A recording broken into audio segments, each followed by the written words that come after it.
This is WFO Radio. Hey, everybody. Welcome back to WFO Radio, following up the Denso Big Go. That's right, the 2020 U.S. Nationals in the books. And for my money, I think it was great. So many storylines, so many just great, unbelievable performances, record-breaking. We had fans in attendance, more fans than we have had. Just awesome. On this show, we have got Kalitta Motorsports driver, three-time winner of the Big Go, Shawn Langdon, makes it back-to-back for Connie Kalitta, and that's just amazing. Had that incredible pedal fest, great qualifying job, so many cool storylines for DHL, and Shawn is just minutes away. We're going to speak with Shawn. Also, though, we are going to delve into the Lucas Oil Series with Lucas Oil Series stock and super stock racers, the Emmons brothers, and they are, think about that, two twin brothers of triplets, and just a whole bunch of family storylines going on, but they both win the same U.S. Nationals. That's got to be a major milestone for any family.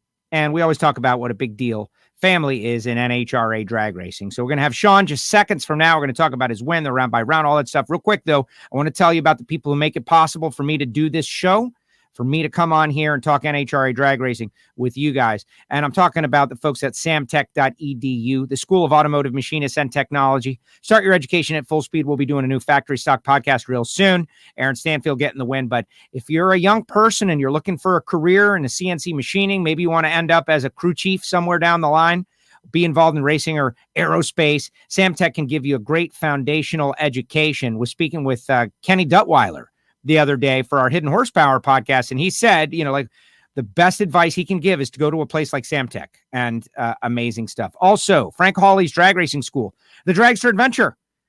You can learn to drive an alcohol funny car. You can learn to drive a super gas car. You can go on the Dragster Adventure, frankhawley.com. Total Seal Piston Rings, the leader in ring seal technology. If you're looking for that hidden horsepower, whether it be pro stock or you're trying to set a land speed record on the Salt Flats in Bonneville, Total Seal is the place. Go to totalseal.com, find out more information. And of course, Rodax Coffee and Grills.com, the hot sauces and the spice rubs. It's all good for those of you that love to grill like I do. Marvin Rodak takes it to the next level. Check him out, Rodax Coffee and Grills.com. All right, it's time to dive in with our top fuel winner. We spoke with Doug Kalitta before the race. Now we're speaking with the other Kalitta Motorsports top fuel driver who got the job done.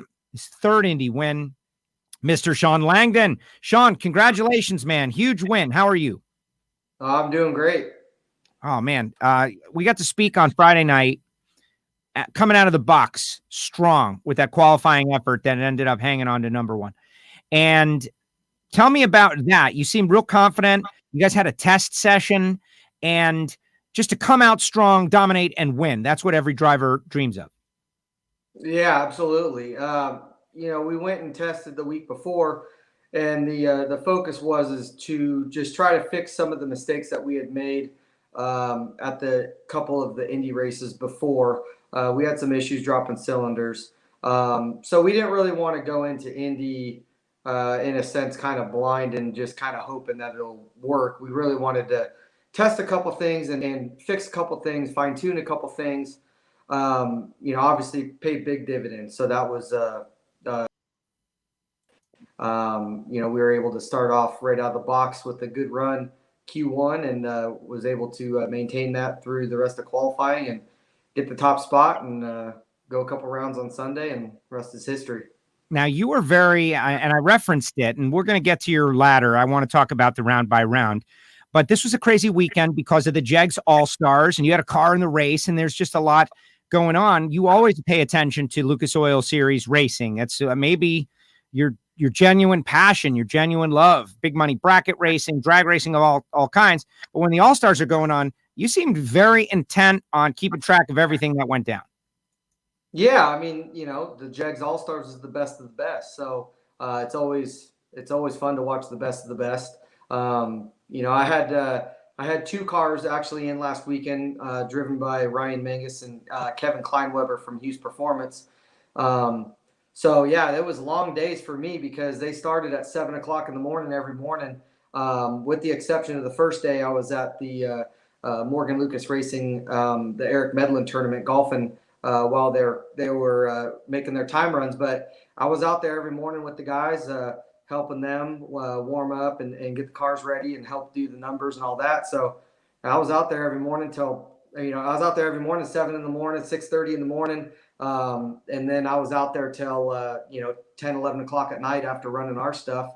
I mean, heck, Sunday morning we got race day, and Ryan and he was still in. He had fourth round in the morning. We were warming the car up. It was still dark out. I had to have the trailer lights on to warm the car up in the morning. But yeah, we left the house about 6 a.m. and got out there at 6:30. So it made for some long days, but I mean, it's what I love to do. So it's not a problem. Yeah, you're not digging ditches or, laying pipeline or doing something like genuinely hard physical work, something you love. I understand, though, you guys ran into just tough races over there, like crazy, insane tough races. I was hearing about a couple of them, and just that's when you run the best of the best. That's what's going to happen. Yeah. Kevin, he lost to Chris Whitfield first round. They had a good run. Kevin was driving my yellow car, and he was actually 11 on the tree and went 889 with the 9. And Chris was 006, I believe it was 006 dead on 3. So it kind of locked him out with his 11 light. Kevin hasn't driven in a while, but he did a great job. His very first pass back in the car, never driven the car, but our first run, he was 001, 889 with an 8. And then Ryan did a great job. I made some changes to the car, and he didn't make a good first qualifying or first time run. I kind of gave a bad setup, so that was on me. But we were able to rebound on the second run, and he was I think 889 with a 5 or something like that. But yeah, he ended up going to the fourth round, lost to Dan Fletcher, one of the best in the business. We had a pretty good game plan against Dan. What we felt just didn't work out in our favor. Dan made a great run. Ryan was 005, and then got a little behind with 892. And Dan ended up, I think he was 13 dead on 9. So, it's just he didn't leave Ryan a whole lot of room. Yeah, and that's the tough deal. And I love to try to explain that. We've got fans of Nitro that are watching and going to watch this. But the racing where the driver is controlling the win margin at the stripe, that you won 2 world championships and big money bracket races are settled. If we could explain to the novice what's going on, they would be amazed by it. It's just the explanation is the great challenge. And, it's tough, but the more we talk about it, the more people hang out. And I'd say for the final rounds, after you guys had all kind of finished up, we had quite a few people stick around for the final rounds, super comp, super gas, stock, super stock, etc. Yeah. I mean, it's hard. I think, for a lot of the fans that watch, it's just the not understanding, a lot of the classes, which, I mean, I've been involved in this for, however long, 20 some years, and I still don't really understand all the classes. So it's a lot to keep up with. There's when you get into comp eliminator or stock eliminator, super stock, of just all the different classes and size motors, weight to cubic inch, all that kind of stuff.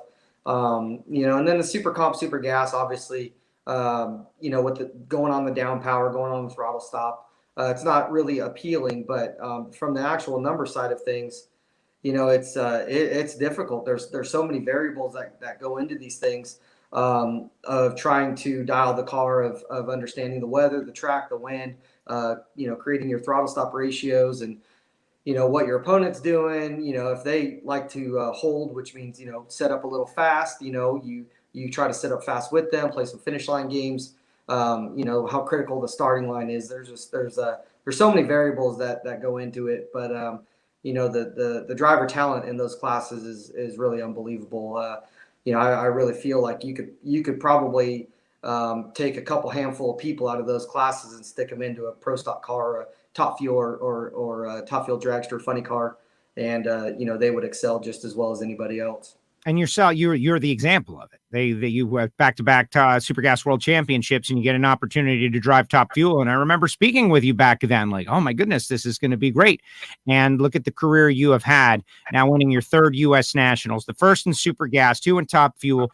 Corey Mihalik out there runs A Fuel saying, way to go, Shawn. Tori out there saying you had an awesome car on race day. Steve saying bracket racing takes skill and some luck. He's a motorcycle bracket racer, 950 index, and the fans out there weighing in. Yeah, and you can do do it, right? Like our listeners could go, maybe depending on obviously pandemic related stuff, could go bracket racing this weekend in their family car and try to do it at their own level. To me, that's the best part about it. It's super accessible. Yeah. You could go to your local tracks. A lot of local tracks have their own point series. Obviously a lot of the high dollar bracket races. But the good thing. Sean's getting a phone call. Now Sean's back. Hey, I got you. You there? Yeah, we've got a phone call or a text or something. That's part of it. Everybody's used to that now. Don't worry about it. You just come back and we'll get you. This dang iCloud deal, everything's tied into one another. So it's all crazy. This is post-COVID. There's been a lot of negative stuff, but the fact that I can see you and we can connect and have people live feedback at the same time, I think it is great. And it's been a lot of fun, right? Now that we've got winner views where we can speak with people that actually won races and have stories to tell, it's going to be even better. Let's talk about your race in that first round. Joey Haas, how about this guy? Qualifies, first time ever, but you were not holding back at all. 72.9, 315, 053, and I guess ran the racetrack. Some might have tried to pull back, slide it down through there. Connie and Kurt Elliott were not doing that.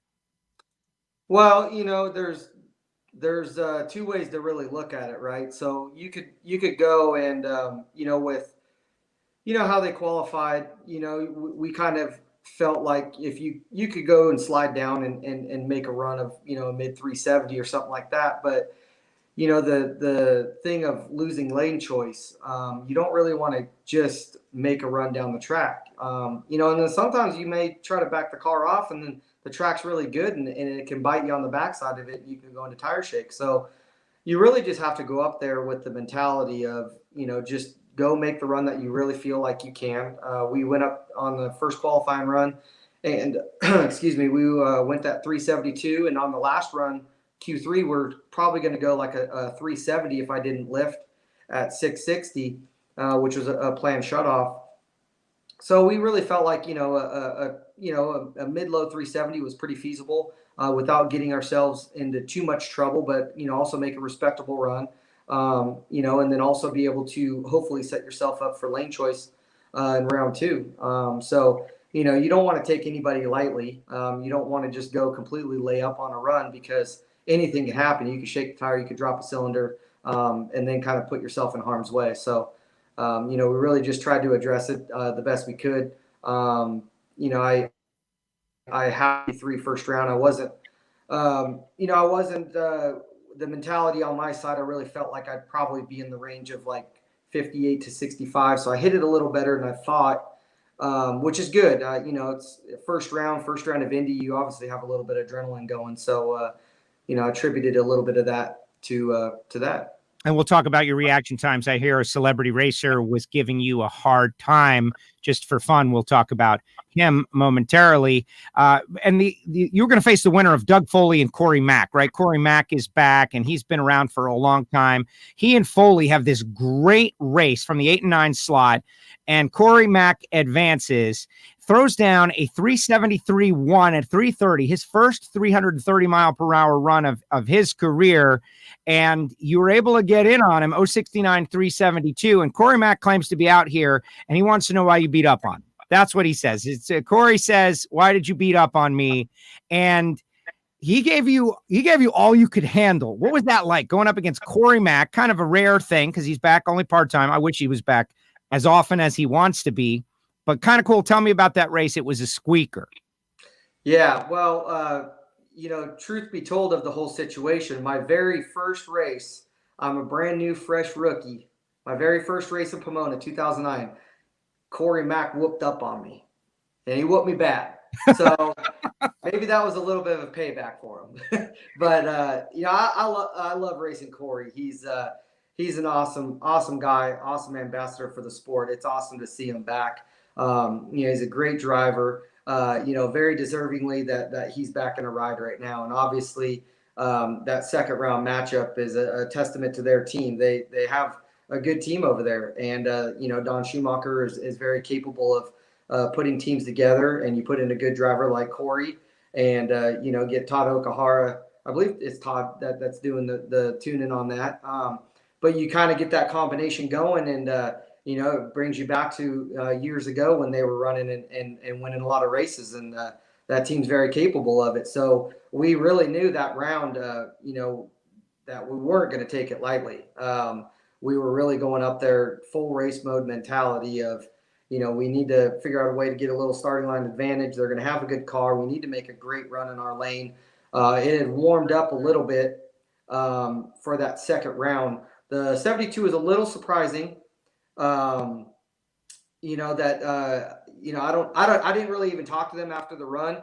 I don't know exactly what they were trying to run on that, but I figured going 72 first round, it warms up a little. We might be 74, maybe 75 in that range. But obviously we needed every bit of that 72. So it was a good thing that, Connie and Kurt, made the calls they did and gave me a race car to, get around one of the best in Corey McClenathan.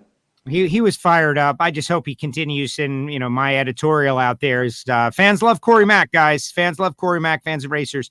Love seeing him out there. And obviously he can get the job done. And he ran Todd Okahara twice. We'll talk about that. All right. Semifinal matchup against the kid, Justin Ashley.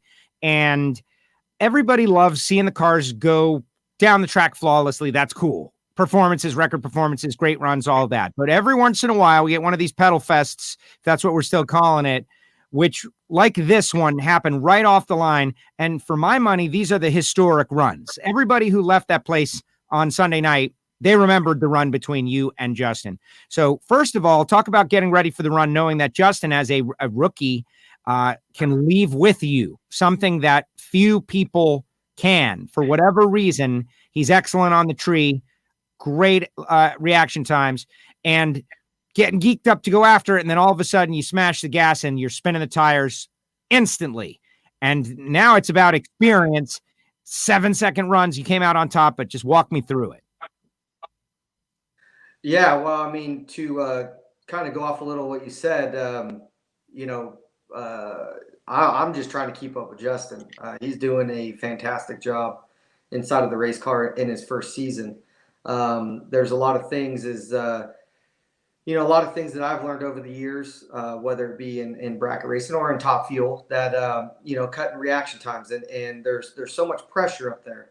There's so much pressure to perform. There's so much pressure that you put on yourself. There's so much pressure that the team kind of, relies on you to, perform and to give them an advantage. And he's handled that pressure very well in all situations. Obviously, got their first win last weekend. Him and Aaron do that's, and I've kind of said that, since the beginning of the year is I wouldn't really say that that's a sleeper pick because, that team can contend for a championship. But that's a team that not really a whole lot of people were talking about, but Aaron's very capable of producing fast race cars. And when you have a driver that can consistently cut 100th or 100th and a half advantage over the driver, or over the other team, it kind of takes me back to a little bit of the Alan Abbey days racing with Alan Johnson when we had a really fast car, but I was able to do a fairly good job in the sense of we were able to create some advantages over other drivers of cutting reaction times. It made Alan's job a little bit easier where he didn't necessarily have to go out there and push every single run. We would kind of strategize a little bit of assess the situation, assess the lane, who were racing, what I felt I could be on the tree, what I felt they could be on the tree. And we studied all that stuff. And I think that you have a situation over there, where they can utilize his reaction times as an advantage. So, for me, obviously you look at his track record for the year and he's a 30 and a 40 guy going shallow. He has a couple lights where he'll catch them right and go 10 or 20. So, I tried to change a couple things up. We had some things that we addressed that we talked about. And I knew that really to give us a chance, what I felt like we could run and what I felt like that they could potentially run, to give us a chance, I had to be at least, 40 something on the tree. I wasn't really banking that we were going to outrun them by over 200s. So I felt like if, this guy's in a situation where if he goes 30 or 40, and I go 50, I don't really like my chances. So, I really just just did, like I said, did a couple things. You know, I don't want to share too many secrets, but you know, I was able to pull out a 39. I remember hitting the gas, and I'm thinking, well, damn, I think I seen his bulbs go out before mine, and I was just like, ah, and then immediately goes up in smoke. I see his car go out in front of me, and then I see him go up in smoke. So it's just trying to get my car calmed down, and you know, and then when I get back on the gas again, it moved me hard over to the left. It dropped the cylinder on the left side, so it kind of moved me out of the groove, and then it goes back up in smoke, and then I see his nose poke back out again. And we go back up in smoke, and it just, from that point, every time I got off the gas, I could hear him over there, you know, trying to pedal to get his car to recover. So it was pretty intense. A couple times, you know, I got the thing pretty sideways, a little more in my like, and a little more than I should have. But you know, when you're out there racing for a win, you know, you do, as a driver, you know the risks, you assume the risks, and you do whatever it takes. I mean, I've had an instance 6-7 years ago. I was driving for Alan Hobby. We were in Charlotte, and my steering wheel pops off at 330 feet. So I throw the steering wheel on the ground, and I drive it to the finish line with the steering shaft, go 383 at 320 miles an hour. And it's like, what are you doing? But you don't think about that as a driver. You just think about, I got to do whatever it takes to get the car to the finish line. Now, after the fact, you say, well, that was pretty dumb. You need to be a little safer the next time. But, you know, your instinct. Yeah, it's just absolute instinct. And you're doing everything.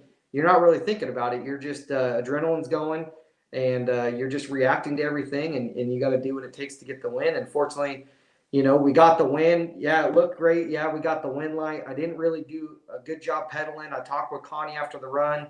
I learned a couple things, a couple little mistakes that I had made on that run. But you know, it's all about learning. And so I definitely learned some things. Hopefully the next time I'll have to pedal it 6 times to get down there. Right. Well, exactly. And that's the thing, that you're always learning, even still. Multi-time champion, you've driven funny cars. You've been in this learning mode, going from funny car back to Top Fuel, all of that. It's definitely kept you from getting comfortable. You haven't ever gotten to just be comfortable in a car for a while. And maybe that's a good thing, that you've been in this like constant learning mode, now back in Top Fuel and going to a final round. Terry wants to know if you were dropping F-bombs during the pedal fest. Are you talking to yourself while that's going on? Or are you just thinking and doing? No, there's no F-bombs. You know, I was pretty pumped after I won. And then it was kind of like, what the hell was that type of thing? But I think it was more of just relief after the run, of that I was just from one side of the track to the other, and all the pedals, and I have one hand trying to grab the brake to slow the tires down, and then trying to get the car squared back up before I hit the gas again. And there's just so much going on. And I think it was just more of a relief when I got through the finish line and saw the win light on. Yes, exactly. Now, I want to get to the final round, spend a little time on that, and show some pictures, because you made Connie Kalitta super happy. And to me, that's what this is all about. But you did say something that I know the listeners are wondering what the heck you're talking about. And I think it's a good way to address it. And I got the tree back there. You said you watched the lights go out, and you're talking about the pre-stage bulbs. And I don't think that everybody understands that. So you don't have to go too in depth, but explain what you mean. Like, you're trying to figure out who had the better reaction time by watching the pre-stage bulbs go out because your car is moving. That's not, I don't know that that's commonly known by fans. So dive in. Yeah, well, so to kind of backtrack a little bit, that's something that I picked up with in sportsman racing and racing super comp, and doing a lot of the bracket racing stuff, is addressing and notifying your reaction time before you basically get going into the run.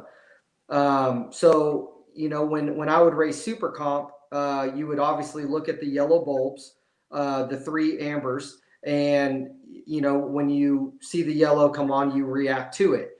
Now, out of peripheral vision, what I can do is I can typically tell about 200 or so, that if my bulbs of basically my pre-stage and stage bulb can go out before my opponent's pre-stage and stage bulb. And typically I could tell about 200s. Any closer to that, it's really hard to tell. maybe a little bit at night, but not in the day. So you would use that as an advantage tool in sportsman racing, to where if theoretically, if you can tree somebody by 200ths of a second, and no matter what, you take the finish line by less than 200ths of a second, you will win 100% of the time every time. So that was always a kind of a tool that I used. Also, on the flip side, if I felt like I got treed on the starting line, then I would address the finish line differently, of whether to take the stripe or to give the stripe up to run my respective dial-in. So just doing that for so many years, it's kind of carried over into the top fuel car, to where, I don't really think about it, and I don't really try to pay attention to it, because it really doesn't matter, because it's not like there's anything I can do to change whether I get treated or not after the fact. But it's just something that I'm used to doing, and something that I can pick up on. I don't know if it's a good thing or a bad thing, but Can't turn it off. It's not. I think sometimes when I get out top end, and I may get out, and the people are all standing down there, and I get out, and I'll say, dang, I treat them by about 400 or 500ths, and they kind of just look at me like I got three eyes on my head. And then they'll look at the time slip, and they'll say, well, that's okay. Yeah, you're pretty close. So, but that's another thing I try to do, is I get out of the car, and whether I hit the tree or miss the tree, I try to, tell my reaction time to my crew guys before we ever see it. And that way I kind of feel like if I can guess my reaction time within 5 or 6 thousandths of a second, then I kind of feel like I'm kind of in tune with myself, of being comfortable and knowing where I'm at on the tree. So what I'll typically try to do is, before I go for a run, I'll say, well, based off of everything, I should be 60 to 65, in qualifying right now. Well, if I'm constantly going 70s or 75, well, then we either have something going on with the car that's causing the car to react a little slower, or maybe it's something going on with me that's causing me to react a little bit slower. So it's kind of a tool that I use, that I talk a lot with the crew chiefs on, of just kind of, every thousandth counts, right? Absolutely. And to me, every sport, being a student of the game, whether it be golf, which I know you play, and others, like we've seen the evolution. Think of baseball players, right? Back in the day, they used to go, eat hot dogs and drink beer and have a late night and stagger into the ballpark and take some cuts and hit some home runs. And it was great.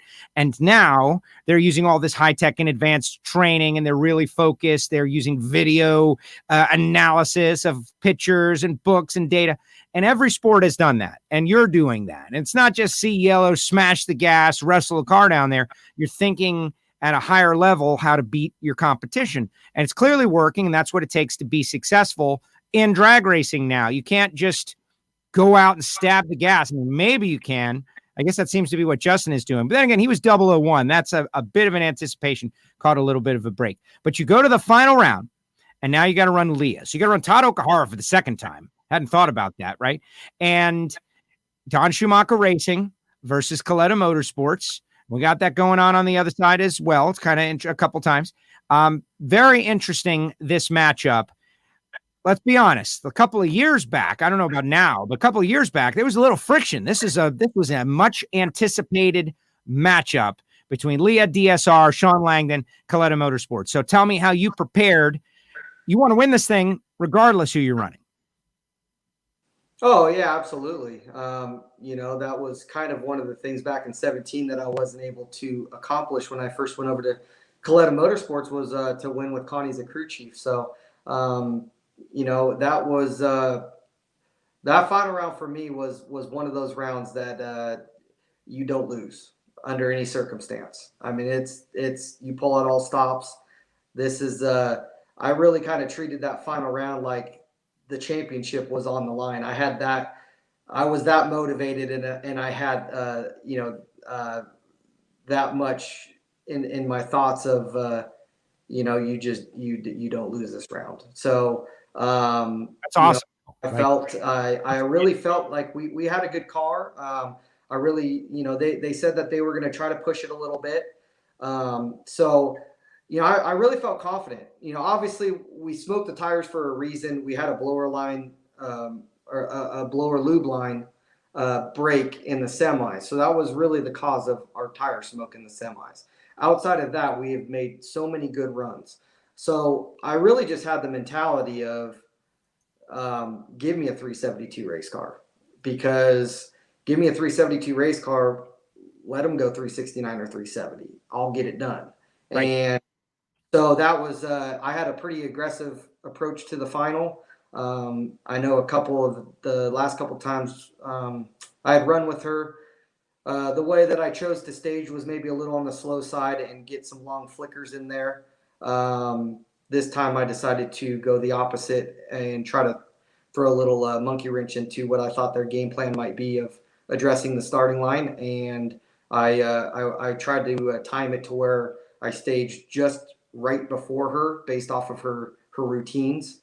I mean, that's another thing I kind of do is I really kind of study everybody's routines of the length of time it typically takes them to get to pre-stage a stage. So I kind of know where I'm at. If I want to stage last, if I want to stage first, you don't want to hang people out by multiple seconds. You don't want to do things to get people to two-step or to red light or to go to 150 on the tree, but you do things to create minimal advantages for yourself and for your team. So I really felt like if I can slide in there right before she stages, I felt like, if she goes 80 to 90 on the tree, then, maybe best case scenario, 70 something.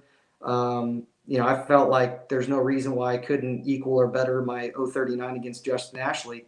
So, I really just kind of had that mentality of, hey, just give me a 372 race car, let them try to go 69 or 70. And I still think that I still like our chances. And you came out on top. We got some photos. Obviously, this is one where we see, green light on, car ahead.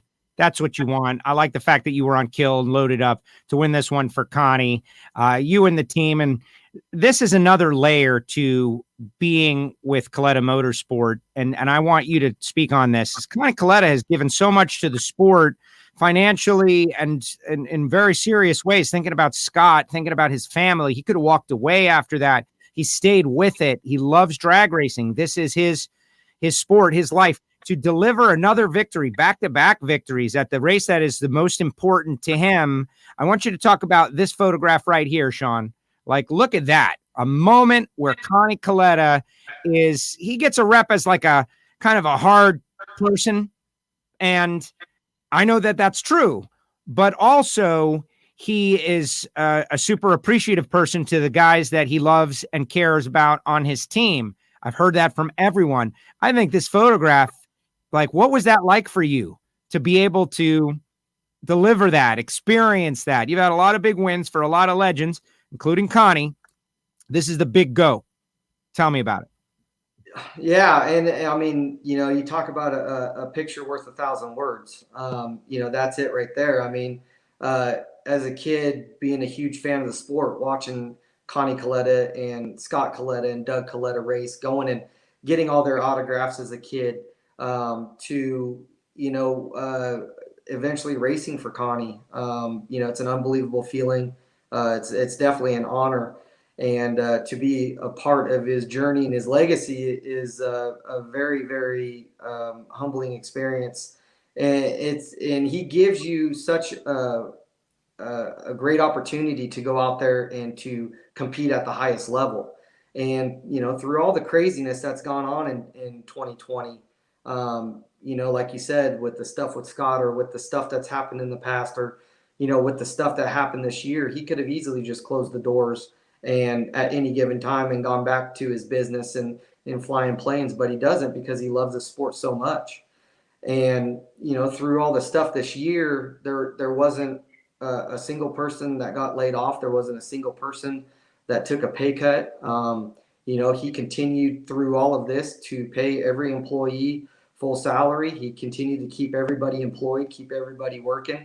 And I remember when we first got back going racing at the first Indy event this year, and I went up to him and I said, thank you. And he said, oh, yeah, no problem. And I said, no, Connie, really, thank you for everybody, for everything that you've done.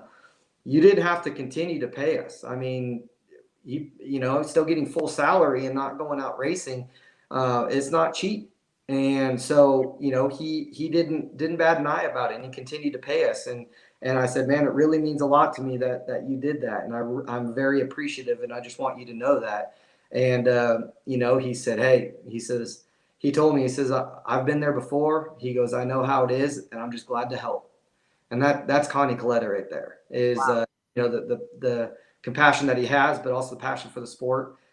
So for me, it was a combination of so many things. Yeah, I'd like to win it for myself, and to win Indy a third time is an awesome feeling, and that's great and all. But for my crew guys who completely bust their butts all year long days, long hours, and to give them an opportunity to win Indy again. Some of them were they had won with Richie before, and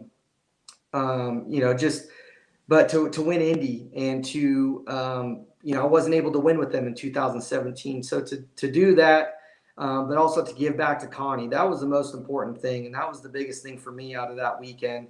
I mean, yeah, the I guess the 40% check or 50% check that we get is nice, but the Wally's nice. That stuff just kind of comes and goes. But to be able to give back to somebody that stuck with you through hard times and was able to help you out, those are the things that mean most to him. I feel like. So I'm just glad to be a part of it. Wow, Shawn. No, it's great. It's just great to hear the multi-level discussion on this sport, because it's like, this is sport, but everyone is doing it for somewhat of a higher purpose that is known to them. Great job. We got the Emmons brothers coming up next. How about that? Two brothers that win stock, super stock, pretty amazing. And then you go on Twitter and you're all like happy, and then Snake attacks you. How about Snake attacking you with reaction time in the final round? Says he pulled it out of where. How about that? What's up with Snake? He didn't have much to say after I responded. I know. Well, you're more Twitter savvy. He didn't want to get into it with you. So he said I pulled that reaction time out my butt. Which for the record, there's nothing with Snake and I. We're good. He's an awesome guy. We talk a lot, but we can joke around like that, and we can have fun with it. And it was actually really cool. A couple years ago at Barrett Jackson, he had me drive his funny car across the stage when it went to Barrett Jackson. So I've always been a huge fan of Snake. But yeah, so he wrote that. I don't remember what I wrote. I got too much stuff on there, but it was something along the lines of, well, if you can't go to Indy in the final round and cut your best light, what are you even doing in a race car? Right. I mean, that's the pinnacle of what you're doing, right? That's the biggest race of the year. So if you can't cut your best light and you get your worst light, then that's a problem. There's no excuses. It's Indy final. You got to give everything you got. And you did, and you won it, and you got the job done, and you have earned the right to battle back against Snake. And I don't know about that. I still try to keep it world a little bit respectful, but he's a legend. I'm still working on the whole name thing. So that's fine, but he likes that. Like, I can tell you from afar, I know Snake like less than Snake, but I can tell that that's the kind of guy he is. He loves the fact that he could push back and you'll push back, and I appreciate it, and keeps him in and active, involved. The fact that you're having a Twitter battle with Snake, he's just mad I beat his girl. He is his girl, so he's a little bent out of shape. I beat up her pretty good. I noticed you didn't say that. That would have been fun. That might have. Hey, look, I've learned my lessons over the years of things that I say on podcasts and things that I say wisdom on whatever it is, TV or interviews, or people don't always like what I have to say. Not a lot of people like facts, not a lot of people like truth. So I found the happy medium now where I don't get attacked so bad in my direct messages. Well, good. Well, you're going to get attacked as a U.S. Nationals winner, so who cares? Shawn, thank you for making the time. You stuck with us for like 40 minutes, man. I didn't plan for it to be 40 minutes of your time. I know you're busy, but thank you, because we got a full debrief on your Top Fuel win and learned a lot also about your staging, your mental aspect. 5 races to go. Gator Nationals next. I'm hoping we get them all in. I'm excited to see you go out there and keep on trucking. Thank you for making the time with us here on WFO. All right. Thank you, guys.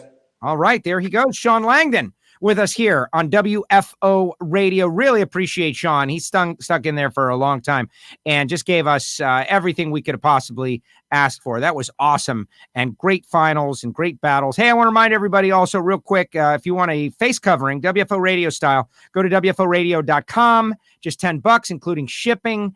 We'll send it out. It'll be great. I feel like it's great. I'll throw some WFO Radio stickers in there. Or if maybe you just want some WFO Radio stickers and you hate face coverings, which I get it. P.O. Box 848-353, Pembroke Pines, Florida, 33084. Put 2 stamps on your self-addressed stamped envelope, and I'll throw a couple of stickers in, and I'll give you an example of somebody who's got WFO Radio stickers on his vehicle. Right now, get this, stock, super stock, final round winners. They are also brothers. We have got Jerry and Terry Emmons. And look at that. We're seeing double. Look at this. Let me get my... Look at these guys. Congratulations, guys. Huge victory. But I'm not going to tell you. You tell me. Winning Indy as brothers, is that something you ever dreamed up or planned? Jerry first. Absolutely. Obviously, you always want, because we take stalker and a super stalker to the events. Obviously, the ideal outcome is to win a stock and super stock championship on the same day. But yeah, it is a dream. Absolutely. Have we done it before? Yes. But I mean, look, we've been racing for a long time. It's only happened a number of times. But to do it at the U.S. Nationals, I'm telling you, that's a miracle. It really is a miracle. And to go rounds and stay together, but you guys are used to hot lapping cars like crazy with other drivers in and around, and that's part of your MO. Terry, was this any different? Did you feel like you had it under control the whole way? And as you're getting down in the rounds, you're getting late, you're looking over at each other thinking, we are doing something special. Terry, tell me about it. It became really clear that when we were down to 8 cars, okay, this could really happen. I mean, as you're going through the eliminations, you're hoping, you hope he gets a win light, I get a win light. But when we got down to 8 cars, that's when it became apparent we really have an opportunity here. And as we got closer and closer to it, I couldn't go up to the start line with them, which made it a little harder for me, but I could always listen. And then, of course, we had people there with us that would tell us thumbs up or thumbs down. And I kept getting a thumbs up. And then before the final, I rolled up to the front of the staging lanes and with Fletcher, and we were out of the car and we were watching. And Dan Fletcher and his son were there watching, and they were very happy for Jerry as well. They were congratulatory and very, very nice. And then we got in the car, and then it was my turn to try to make it happen. So and on that note, like, okay, so we got a couple of photos. Like, that is an iconic photograph. If you're a family who races, that's not something, and I understand why you guys hung out to do that. Like, that's not something that really happens. Well, and that's it. We wanted to make sure we had more photos than probably what we needed. The winner circle was at the last turnoff, but it was complete pitch black. We were using vans, golf carts, whatever we could use for headlights to put light on it. And we said, when you think about winning Indy, you think about the crosswalk, you think about the American flag, you think about the Lucas Oil Raceway sign. And we wanted something there in front of that we could hang on the wall here at the dealership, and just something you can remember it by. So. Well, there it is. All right. So for people out there who want to know, because, it's all about drag racing, but how can we tell you guys apart? Like, we're seeing double on the screen. You guys part of triplets. Why don't you do that? Jerry, give us the whole family layout. We talk about the Emmons brothers, usually 5-6 cars parked out there. But for the Nitro fans of Shawn Langdon are like, all right, these guys are like, lay it all out for everybody. The lineage. You guys are triplets, but you have an older brother. Yes. So we have an older brother, Harvey Emmons III. He's obviously named after my father, Harvey Jr. And he actually chose to stay behind for this weekend so he could run the dealership, so that Terry, Gary, myself could race, and that everything would be taken care of on the home front. Wow, that is neat. And you guys are, identical is the word. Is the word. Like, that's the word. Well, you can really tell the difference if you could spend just a few moments talking to us. Our personalities are very different. Terry is very outgoing. I'm a more introverted person, and my brother Gary. Jerry's the shy one? Yeah, that's right. Yeah, shocker. Yeah. All right. So anyway, and Gary is a more serious look. He always, I don't want to say he never smiles, but he has a serious look. I'm just very introverted, and Terry's very outgoing. What was it like growing up as kids? Ever pull any tricks on people? Like, No, but I can relate to. I wish we would have. We've always been asked the question, did you ever switch classes in school? And I regret to tell you that we never did that. I guess we were too Good kid. scared to do it, scared to get in trouble with our teachers or with our dad. Our dad would have hit the roof if that would have happened. So, but we have had a lot of fun over the years in drag racing, especially years ago. We were probably in our teens, probably 17 years old. We were at a NHRA Division 4 race, and the NHRA tech officials, and I still to this day do not know if they were serious or if they were just having some fun with us, but they put the same color wristbands on our wrist, and then also put a wristband on the outside door handle of our 69 Camaros. So that way the color of the wristband would match the color of the wristband on the door of the car, because, there was sometimes people would say, oh, you guys are changing drivers or things like that. But the NHRA, we have had a great relationship with everyone in Division 4, the tech guys specifically. And there are stories I could go on for days to tell you about, but they really have made it fun for us growing up. And we're in our 40s now, and we started when we were 14 years old. And Oh, wow. I can tell you that every member of our Division 4s have been, and even NHRA across every division, have been nothing but phenomenal to us throughout our entire career. Well, the Coughlins and the Emmons, these big racing families who everybody's in, and this is what you do. And there's not really someone who went bowling, right? Everyone is all in on drag racing, and a huge investment. You've had Lucas Oil on board with you for a long time. Speak on that relationship a little bit, to have a company like Lucas Oil support you in such a way that you have a family business, the car dealership, but that you can do this and be part of NHRA drag racing at all these national events, at divisional level, chase these dreams, chase these championships. Absolutely. A funny story. So Bob Ungerfer, he was a NHRA announcer and also still is. He actually played a huge role in getting us the Lucas Oil sponsorship. There was a conversation that took place years ago, and at the time we were having trouble getting funding, and we wanted some help getting on the right path to get to the right people.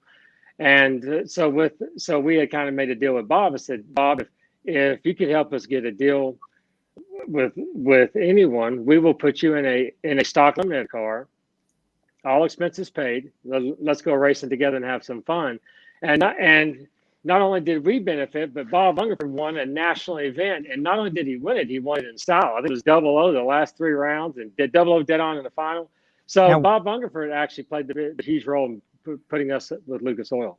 So Ungerfer was on a few weeks ago as one of our guests was a little delayed, and he was out there. I said, Unc, get on the show. And he jumped on and he told us that story. And it is every announcer's dream. That's the announcer's dream. I used to bracket race, but come on, I'm going to jump in a car on a weekend and go out and run stock eliminator and win. No, that's not going to happen. But Unc did it. And he did it in one of your cars. That's just insane. So, Terry, tell me a little bit about your day. I don't have the ladders in front of me, but I do know it's all a blur right now. But I know there were some very tough races. Yes. There's very tough racing all the time. And then, maybe give me your toughest race or two throughout the day, and then tell me about the final. Sure. Yeah, there's, when we're recapping the weekend, it seemed like a lot of the races were decided at the finish line by 00. In the second round, I had to run Verena Spling Air, and she's been really hot lately. She got her cobalt back together, and I think the finish line there was 0008. Wow. I think is what it was. And then the next round, it became, I don't remember who I had in the third round. I think it was Craig Gutierrez. We had a really good race. It was 00 at the finish line then. And then one round I got lucky. I had a 75 light. The lucky round. Got to have it, right? And I'd actually, instead of releasing the trans brake button, I actually gave it one of the jimmies. I gave it a pushed in before I pulled it out. And luckily my opponent was red. And he was only red by a few thou, 6 thou, I believe what it was. And so very, very lucky, fortunate. And you think at that point, okay, well, and that started to wear on me a little bit as the day went on. It's like, I don't want to do that again, because that's the chink in the armor, right? It's like, oh no, is the thread coming off the button? Am I falling apart here? Is the pressure getting to me? And then there was some time in between runs. I was able to get the composure back together, get the lights where they needed to be, and then had a really good race again against Kent Hanley in the semis. He was 1 thou under. I was 1 above, and I think I got there first by 3 minutes. Wow. Oh, he's back. We lost you for a second, but now you're back. He was what? 3 what? Sorry, is the audio there? Yeah, no, I got you. Now I got you. Okay. So it's one of those deals where in the semis, it was such a good race. Greg Gutierrez was a good race. Brina was a great race. 2 of my opponents had red lighted. The opening round was a red light against a Hemi car, Portatree, actually. Al Smythe. And it was just one of those just lucky opportunities. And then as we got to the final to run Fletcher, I even told them when we flipped for lane choice, I said, these are the things that the kids dream about, right? Bottom of the ninth, bases loaded kind of thing. And I told him, I said, it's one of those opportunities that you think about when you work on your car in the garage. You're going to face a lion, a big opponent, right? And you're just going to, and the opportunity there to win. But in reality, you don't want to face the lion. You don't want to have a guy like Dan Fletcher in the final of the U.S. Nationals, because you're going to lose. I mean, that's, you know what I mean? So, so it was really hard to stay focused, because I knew he was going to lay down a terrific run like he always does. He never misses. At least if it does, his miss is probably someone else's great run, because his window is so tight. His strength is so incredible. And that's why he's won way over 100 national events. So as we rolled up, I knew Jerry had won, and I was trying to focus more. I think I was more focused on not going 0 for 2. I wanted Jerry to win, because I didn't want the pressure to be on me to win one of the 2. Right. Now, the double was definitely important. Don't get me wrong. We always want to do the double, but I was in fear more of losing both finals than doing the double. That was more important, to get 1 instead of 2, if that makes sense. Well, it does. And then you walk away as winners, family, our winner. We won something. We won. That's right. He goes out there and wins, and now all of a sudden the double is possible, and you got Fletcher in the other lane, and you beat him. So tell me about the run. So when we staged, and I could see his tree flash, a couple of flashes come down for his head start, and then I just focused, and there my yellow started to come down. When I let go, I thought I was as good as I'd been the round before, maybe a touch better, but it's nighttime, your drilling's going, you're not real sure. So it shifted to second, and I'm waiting for trying to gauge track position, and I'm not sure. He seems a little harder to catch than he should be, and then it shifts into high gear, and it's still not where I think I should be on him. And then as I'm rolling by him, I'm just taking a chance. I think I can get there and still scrub a little ET, and I do so, and I think I got there, and I'm looking at his winter picker light on the guardrail to see if it lights up. I'm not even looking at mine. And out of the peripheral, I see mine light up, and I'm almost in shock, to be quite honest. I snatched my head over, and I look, and I went, oh, my goodness, it's on. Like, it was that kind of moment, like everything's silent, right? And, I've always wanted to run. I've always wanted to win a national event in a modified car. And we took this car because this would be the only year it could qualify. Because of COVID, we didn't think a lot of people would be going. The minimum amount of qualifying to get in would be lower this year, we figured. And the brothers thought I was crazy. This is a car we've been working on. They said, why do you want to take this car to the biggest race of the year? You're not sure you have it lined out yet. It's because I won't have another opportunity. And the dream was to win because the Jeff Taylors, the Grant Lewis, the Jack Suttons, the Elijah Boyds of the world in our time growing up made these cars iconic and famous. So we all, as kids, were making the sounds of modified cars on the chip, on the start line, and the shifts, and the finish line at 10,000 RPM, and that kind of thing. So to win it was incredible. And then a funny story, I've always wanted to pull the parachute. I've never had a car with a parachute on before. Wow. So I've always said, if I ever win the final round of a national event, I'm going to pull the parachute. Well, in the final, after I was come off the shock factor of the wind light coming on, I said, oh, the parachute. So I pull the lever, and I'm looking back. I said, I don't see the parachute.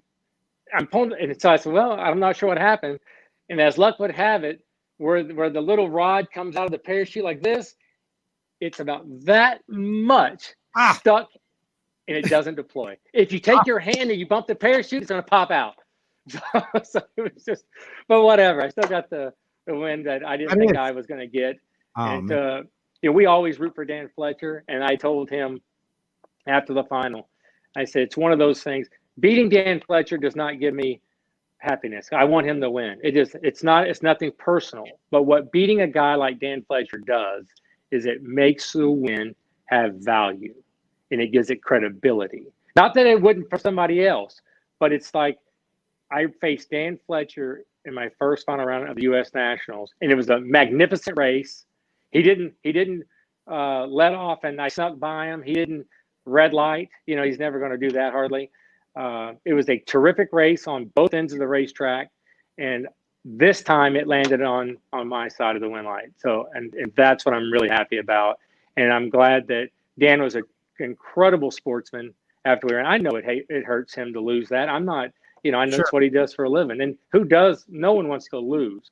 And I apologized to my opponents, and I'd raced the ones we had the great races with. I said, I'm sorry you had to lose. You drove a terrific run.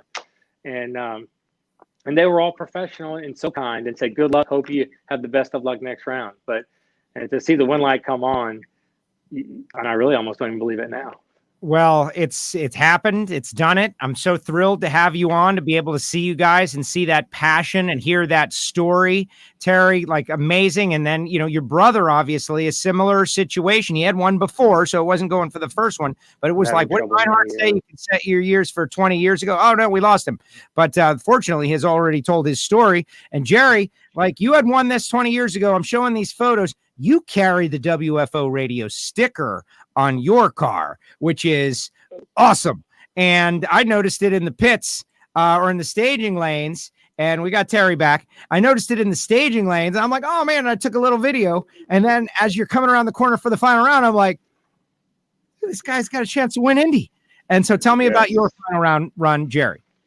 Yeah, absolutely. So I ran a gentleman by the name of Parker DeVore. This guy is probably the rising star, especially in our division for NHRA stock eliminator. He has a 1170 car, I believe what it is, and he's killer. Now, one thing about how I drive, I never look at my opponents throughout the weekend. I never pull up the runs. I don't want to know how they're hitting the tree. That is completely irrelevant to me. All I know is I have a strategy that I'm going to do, and it's basically about a package, right? And obviously, you have to pay attention to how it plays out down track. But I don't want to know that these guys are murdering the tree, because it doesn't do me any good to know that. What I do, but I obviously know he's a very good driver, and he's not there in the final because he lucked out, and he unfortunately for me, unfortunately for him, he missed the tree just a little bit. And when we left, I felt like I was pretty good. I as Terry said, when he left the start line in his final, he felt like he was as good, if not maybe a tick better. That's exactly how I felt. When I left, I thought I was probably in the upper teens, because that's what I had been a couple times before. But as we're rolling, and as I put it in high gear, I realized I'm going to catch him really quick. So I'm highly confused, because I did not anticipate him missing the tree. And I didn't anticipate being 0-1 on the starting line myself. So obviously it created a big gap down there that I was able to catch pretty early. And I just, I got on the brakes and just went through. And, like Terry said, when he was talking about his win light come on, when we rolled through and my win light blinked on and I killed the motor, the parking lights were on, my racetrack dash was on, and all I could hear was the gravel in the top end, hitting the end of fender wells. And it's just silent. And I'm telling you, I'm like, the first thing I said out loud was, it's over. It's over. No more. It's over. And like, I have chills right now, even just to tell you about it. So as I roll off, and it's real dark around the turnoff, and they have the banner where they're doing all the photos. So one of the NHRA officials point at me to kind of go off and park off to the side. So I did. And I said, wait a minute, I'm not staying here. I'm going to go watch my brother. So I fired up the car really quick. And I ran around the corner while I stopped where Parker was, and we got out and we talked about the final. classy guy, man. That guy, you just lost the final round of the U.S. Nationals, and this guy was straight up 100% class. So, and I hate it. Like Terry said, like I know what it's like to lose, especially the final round of Indy. I know that, and it never feels good. And you don't know when the next opportunity is going to be. But this guy is such a good driver. He'll be back again and win it. But so when I left Parker, I went to get my time slip. And I have to tell you this, Joe, you're going to love this. You're going to love this. So as I roll up to get my time slip from the very sweet lady that's always there every year, she says, "Congratulations, darling, you won." So I'm really happy. And I'm looking at my time slip. Well, I have my contacts in. For some reason, I can't see it up close. The print, the ink is a little light on the slip. And I thought my time, and I'm real happy at this point. And I see my time slip, and I think I see it say 060, like for my reaction time is 060. And I said, no. And she says, "No, darling, you won." And I said, "No." So I open my door, I get out of my car, and I run towards the light from the racetrack, and I hold my time slip up in the air, and I see .001 for the reaction time. Of course, now my heart drops. I'm jumping up and down. I'm so excited. So I was talking about from one emotion to the other. Not that I would have been unhappy with winning with an 060, but we all want to be, you just want to put on a good performance. Exactly. Yeah, you want to perform. I just want to point out the reason you couldn't see was because you're 40. Okay. Just right. What happens when you become 40. And is that we got a celebrity viewer out there, another U.S. Nationals champion, Erica Enders, watching out there to see you guys. She says she loves you guys, and we're hoping to have Erica on the show whenever she's ready. I texted you, E. No response yet, but she's out there watching, of course. She was unbelievable. So we were able to watch her final round and watch her win, and then we had to hurry back to our car because that's when our rounds were starting to begin. Was after that, and it was so cool to see her win. But we were not able to go down to the finish line and talk to her. But she came back to our pit area when she was finished with all of her festivities, and she had her medallion around her neck. And the first thing I did, I walked right up to her and I grabbed her medallion and I said, "Look, I have to have some of this luck. Please give it to me." So anyway, but it was really cool to have her come by and yeah, the final was really cool. And then Cole Cummings and his girlfriend actually came by, and I had no idea he was going to be there, but I was running out of time to watch Terry run the final. So when I left the lady at the time ticket booth, I went over to the NHRA trailer to do my fuel check. Well, I was just going to leave it and come back and do it. Well, as soon as I opened my door, I could hear the burnout going on of Superstock. And it was a pretty far run to get to the finish line. Cole Cummings and his girlfriend were right there at my door. And how he knew that I needed help to get to the finish line, I'll never know. I jumped on the golf cart and we took off to the finish. We were on the return road. As soon as we stopped at the finish line, the tree was coming down for Superstock. So because of him and his girlfriend, I was able to watch the final go down, which is very special to me. And of course, to see him win against, Dan Fletcher was pretty impressive. But I do want to say, Terry said that he had a lucky round. It's if you looked at my results, I feel like I did an okay job of driving. But in round 2, I had to run Justin Lamb, right? So that's the Dan Fletcher, right? So and I was like 1:30 on the reaction time, and I had made a mistake I was using a blocker, which I had told myself I wasn't going to do. But I was blocking the first 2 bulbs, not just the other side. And I knew better. When I rolled up in the burnout, I could see the pre-stage and the stage lights glowing from the pair before. So that's my indicator. If you see a halo around those blue lights, it's too dark. You're going to see the glare coming from behind your blocker, and it's gonna affect your reaction time. So I don't know how I saved it, but I left on nothing. I saw a glare, and then because I lead with a 2-step when I'm blocking a tree, he had both feet to the floor. Well, I had released the brake on nothing, on just a glare. So the bulb wasn't on yet, but when I released it, I pushed it back down immediately. So my car did this noise and it did some acrobatic on the start line. It did the noise and it kind of jumped. And I'm telling you, it had to affect Justin Lamb. I'm telling you, it had to have. And I'm like, when I take off, and so then I see the yellow light, or it's green by this point. So I take off and I'm like, oh my gosh, what in the world? And then I look up and I see my red light on. And I'm going down the track. I'm like, what did you just do? I'm talking to Lamb, going out there, what did you just do? So I felt really bad. And again, not to sound like Terry, but like everyone there is there to win. We all want to give it 110%. And I just felt bad. I felt like I owed Justin Lamb better. So I made the decision. I came back I had no time shots, open tree. I made the decision, forget it. I took the blinder down, threw it away, and I said, sunlight or dark, I'm going open tree. So I had no practice. But luckily I'd been testing a few months before at my local track, Austin Hayward. He runs the Houston Raceway Park track for us, and he's a very good guy. And he's done phenomenal with testing and making sure the track is good. So we did a lot of testing beforehand at nighttime with no blockers and things like that. So I knew how to set my car up and feel pretty confident that I could carry on. And that's what I did. So I felt like I did an okay job from that point forward. But everybody needs a lucky round. I'm not going to say that that I didn't need it, but that was my lucky break. But everyone I ran they were 00 and they were driving machines against me. I mean, the math just fell my way. Why? I don't know. Right. And what I don't understand is there's so much talent out there, so many good cars, so much talent that is incredible. So why did Terry and I be the lucky ones to win in our respective categories? Oh, right? I know the reason. You had this WFO sticker on your car right there. Absolutely. I mean, it's pretty obvious, I think. Absolutely. So so we're blessed. I mean, and I told everyone I ran, like, man, what a good race. And everyone did a phenomenal job.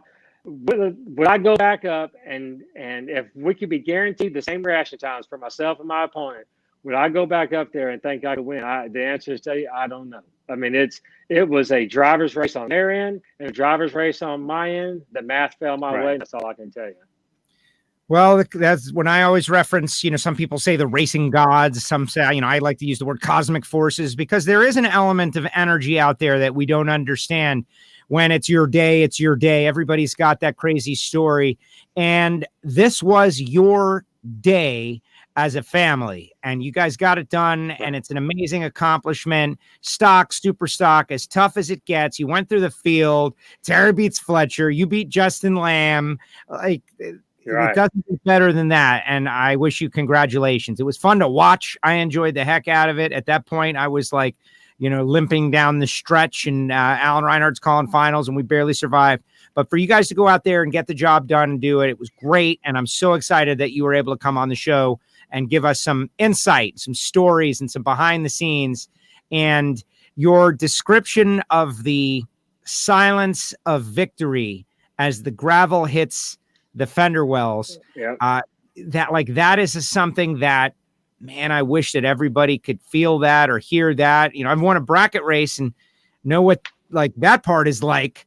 I definitely know what it's like to not see my win light come on, but that's a different story. But amazing. And that's what this sport is all about. Like getting people interested who are interested in nitro to stick around, watch stock, watch super stock, get to know, walk the pits. It's moments like that. You guys did such a great job. Congratulations.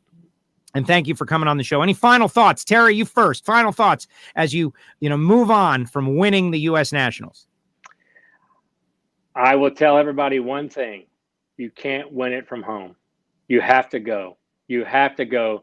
You get to a point where the work is extreme in preparation, or maybe the logistics for traveling is tight. But I'm telling you, you'll never win it from the sofa. Got to get in the truck. You've got to make the commitment and you have to go.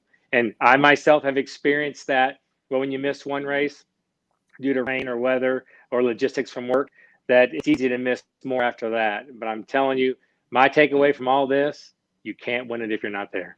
You have to go. That's an excellent point. Terry, what about you? Jerry? Okay, absolutely. Now I'll make this quick for you. So one thing that I always tell people, so anytime I'm in a restaurant, I see, an older couple, a man and a wife with gray hair. They're obviously in their later 70s or 80 years old, and they're having dinner and they're eating, pretty. Oh man, he froze up. The older gentleman. That was like, this is a cliffhanger. He'll be back. Oh no, maybe he'll be back in just a minute. Yeah, we just got to hang tough for a second. Hopefully he's got to refresh. Yes. Do you know the story, Terry? You want to just tell it? Yeah, I've heard him talk about this. No, don't steal his thunder. We're gonna just tough it out. We're gonna wait it out. I'm gonna kick him out, and he'll come back just like you came back, and we'll hear that. That's a cliffhanger, and it's cool. What about reporting back to the fam? Like that had to be cool. Yeah, Speedy, the older brother, he does a terrific job, and he's very kind and very patient, and lets us. He's very passionate about racing too. And his boys are getting older now, and now he wants to come back. So we'll all four be racing together next year, and like we used to do in the very beginning. And we lost my dad a couple of years ago, and I think one of the things the takeaway from that too was the commitment that he gave to us as a family. Right, and we had a lot of windshield time together, talking and just going down, making the family time matter. And I think that's important now. His boys are ready to go. They want to come, and he can bring his boys with him. So wow, that's the next generation. And we're always talking about the next generation. Actually, I'm going to switch seats with Jerry. He's coming there. You're in the same location. You're in his office. Here, I'm going to give him my earbuds, and he can speak over. There. Yeah, Terry, thank you very much. You're very appreciated. Look at these guys, like getting all. Hey Joe, are you there? Sorry about that. Yeah. So for some reason, my phone was overheated. It said. Your phone has to cool down. Heat them up. All right, tell us. There's two old people sitting in a restaurant. So we're sitting in restaurants, and I see an older couple eating, and it really gets to me. And my wife would tell you all the time that I have a moment, especially when we're at the races and we go to dinner, right? So my hope for them is that I hope that they have done everything in life that they wanted to do, right? That they didn't miss, for me in my world. They didn't miss a chance to win a world championship or a national event or even a divisional event because they just didn't feel like going, or they let some small inconvenience of a flat tire on the trailer keep them from attending an event, right? That they had maybe a negative mindset. They better have done everything that they wanted to do because it's too late for them, right? And so I have a lot of respect for people in their late 60s and their 70s still racing. Pete Perry, a guy that races with us all the time, he's a killer. And I tell him all the time, I'm never going to let you not race. You will take your last breath before you say you're not going to go to a drag strip. So I believe that if it's your passion, you need to live it out every day, because I'm 47 now. When I won my first Indy in 1994, I was 21. Now, it does seem like a minute, but it doesn't seem that long ago. And I cannot believe that much time has passed. And I'm very passionate about NHRA. I'm very passionate about the sport that we get to represent. And I just think that if you have an opportunity to go racing, you need to do it today. I love it. We are both 47 years old. That is pretty cool. I did not know you were exactly 47. Yeah. Jerry, thank you so much. Thanks to Terry. Congratulations. Great job.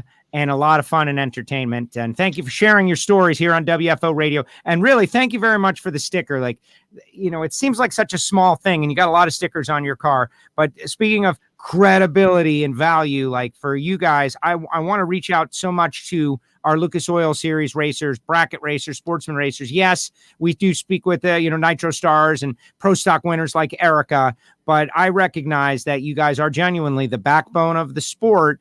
And for you guys to be into what we're doing, it means a lot. It means that it's entertaining and it's good. So thank you for doing that. Absolutely. I'm glad to help represent you any way I can. All right. Well, congratulations. Go have fun. Enjoy whatever you're doing this weekend as U.S. Nationals winner. Jerry, thank you so much. Thank you so much. Bye-bye. There he goes. Jerry and Terry Emmons with us here on WFO Radio. How great was that?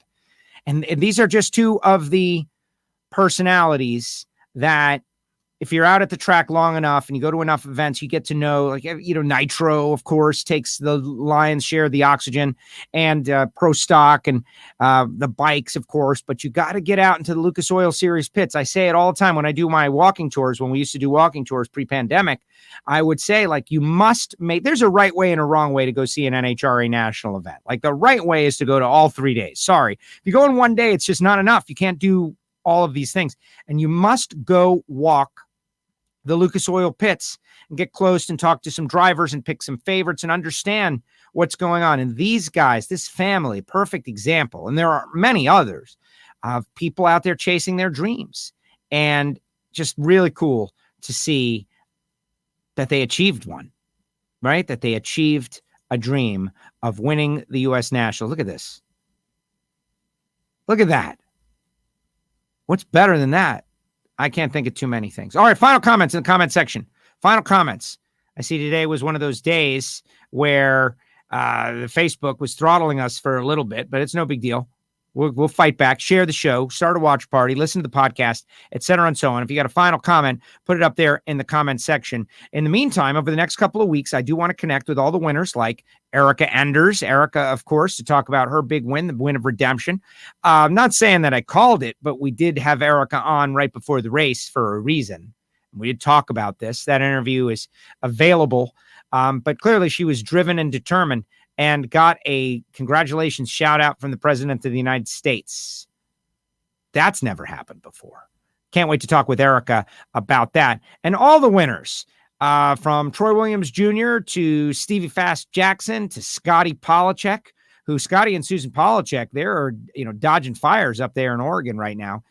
Pretty crazy how real life will suck you right back in to reality. Also want to say, Nitro Ninja up there in the corner of the show, Dominic Lagana. Want to encourage everybody to continue to get those Lagana Strong t-shirts and support Dom and that whole charitable organization they got going on. Big thanks to Marvin Rodak and RodaksCoffeeandGrills.com. The hot sauce and the spice rub, everything good. 817-924-6821.